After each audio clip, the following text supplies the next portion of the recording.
matapos ang naging kasalan nila Mr. Robbie Domingo, ay masaya naman na ibinahagi ni Miss Melay Francisco ang ilan pa sa naganap sa wedding reception nila Robbie Domingo, at kasabay nito ay ibinahagi din ni Melay ang kanyang mensahe at paghanga kay Robbie na naging matatag sa pinagdaanan nila ng magkasakit si Maki. Ayon din kay Melay ay muntikan pa itong hindi makapunta dahil sa ibang event. Pinuri din nito ang ganda ng naging kasalan at ang ganda ng asawa ni Robbie.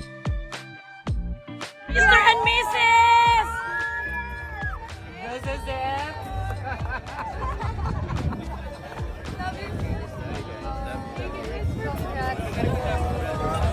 We love you, my dear.